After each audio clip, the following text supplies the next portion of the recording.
If you want to become an intelligent investor, then you've landed just at the right channel. With this, let's start the video. तो एक saying है that sales is vanity, profit is sanity, but cash flow is the king. तो वापस मैं repeat करता हूँ that sales is vanity, profit is sanity, but cash flow is king. तो cash flow is the most important financial statement that exists. But cash flow का detail में understanding लेने से पहले मैं आपको यहाँ पे कपल ऑफ एग्जांपल्स दिखाना चाहूँगा जो रीसेंट केस स्टडीज़ है। तो यहाँ पे हमारे पास एक बिजनेस है जिसके आप फाइनेंशियल रेशियोज देख सकते हैं एंड इस कंपनी का जो रिटर्न ऑन इक्विटी है वो 20% के आसपास का है। अगर आप लास्ट 5 ईयर का प्रॉफिट की अगर देखते हैं इस बिजनेस का तो आपको 63% दिखेगा। लास्ट 3 ईयर्स का अगर आप प्रॉफिट की अगर देखते हैं तो आपको 156% दिखेगा एंड अगर आप लास्ट 3 ईयर्स की सेल्स ग्रोथ देखते हैं तो आपको 147% का CAGR दिखेगा। Whereas this stock went to become almost a 50 to 60 bagger in a span of 3 to 4 years. Company का जो 3 करोड़ का प्रॉफिट था 2021 में ट्रेलिंग 12 मंथ में 87 ऑड करोड़ का हो गया। फिर हम एक बार शेयर प्राइस देखते हैं इस कंपनी का। तो शेयर प्राइस इस कंपनी का इनिशियली तो एकदम बजर्क हो गया, माने 10-15 रुपए का शेयर था जो ऑलमोस्ट 1200 तक चला गया। बट इवेंचुअली क्या हुआ, today the share price is locked in lower circuits 120 rupees पे आज एंड लोअर सर्किट लग रहे हैं क्योंकि सेबी ने एक फॉरेंसिक ऑडिट करा है कंपनी के ऊपर एंड फॉरेंसिक ऑडिट में पता लगा कि प्रमोटर जो बोरोविंग्स थी वो बेसिकली साइफन ऑफ करके या तो कमेलियाज में घर ले रहे थे या तो 26 लाख रुपीज़ का गोल्फ कोर्स का एक सेट लिया था या तो एन नंबर ऑफ यूजेस में यूज़ कर रहे थे जो कंपनी से हटके था। अब काफ़ी रिटेल इन्वेस्टर्स का एक क्वेश्चन आएगा, यार तो हम लोग ऐसी चीज़ों को कैसे पकड़े। यहाँ पे एक simplest of the simple thing कोई भी रिटेल इन्वेस्टर जो कर सकता था, जो अपने आप को बचाने के लिए आपको करना चाहिए peak of the bull markets में, that is looking at the cash flow statement. तो आप मेरे साथ यहाँ पे एक एक्टिविटी कीजिए एंड इस एक्टिविटी से हमें बहुत डीपर इनसाइट्स भी आएंगी जब हम इस वीडियो के अंदर आगे चलेंगे।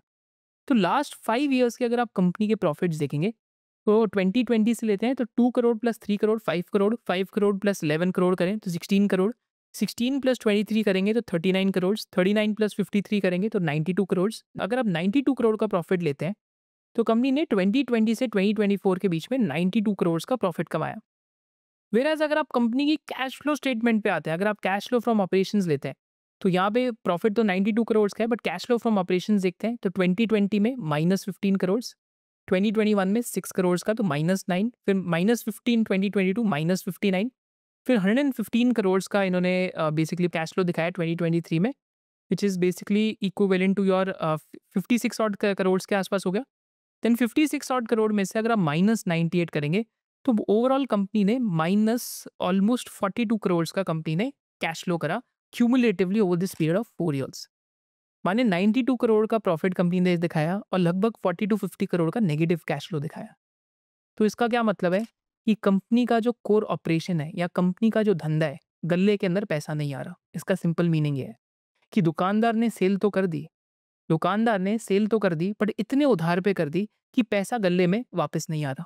एंड जब पैसा गल्ले में वापस नहीं आता तो क्या करना पड़ता है, कर्जा लेना पड़ता है, वर्किंग कैपिटल लोन लेना पड़ता है, उधारी करनी पड़ती है, इक्विटी डाइल्यूशन करनी पड़ती है, राइट। कहीं ना कहीं से तो पैसा रेस करोगे, राइट। तो इस बिजनेस की अगर आप बैलेंस शीट देखते हैं तो बैलेंस शीट पे आप देखेंगे कि किस स्पीड पे बोरोविंग्स बढ़ी है, राइट। कि कंपनी की बोरोविंग्स किस स्पीड पे ग्रो करी है। तो this is why it is important to remember is that sales is vanity, profit is sanity, but cash flow is king. अगर गल्ले के अंदर पैसा नहीं आ रहा, if you are not making money at the end of the day, if you are not earning cash flows, what will happen is that eventually you will have to resort to date.